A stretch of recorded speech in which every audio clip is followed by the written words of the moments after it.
I'm a fan of, I do this thing called the $100 game with my clients, which is just a lot of fun. It's just, it's sort of, it's funny money. You get to spend $100.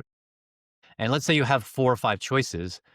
You can spend it on any one or one, whatever you want to do. I do make a rule that says you have to spend at least $10, and I ask for whole numbers because it's a lot easier.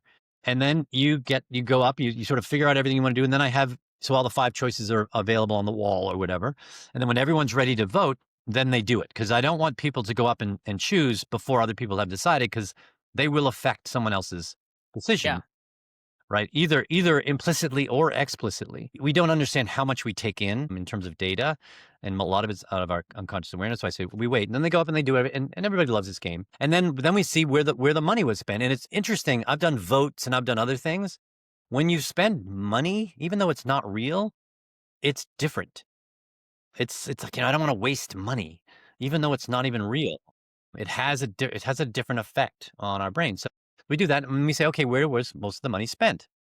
And then if it's close, I'll say, let's argue, right? So if you guys are close, who wants to argue that the second choice really should be the first choice? So then, you sort of foment some sort of Oh, discord so we can make sure we go through that. And then and I say, so does anyone, do we want to change this or are we going with this one?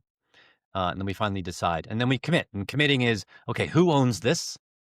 And someone has to own it. And I like volunteers. I don't like voluntolds. Then we say, okay, when do we have to have this thing done, right? When is this thing ready? Whatever that is. Let's say there's a plan that needs to be written on how we're going to then run the conference. That's the outcome of the thing. And then what are our measurements for success? And then I say, okay, and then let's set a date for when we're going to reconvene and say, how did we do?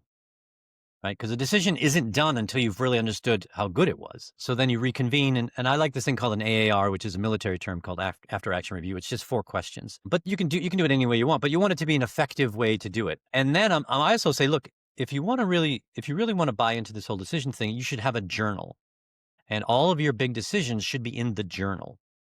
So when you are looking at having another decision, you can review the journal. You can say, oh, this decision sounds a lot like the one we did 2 years ago.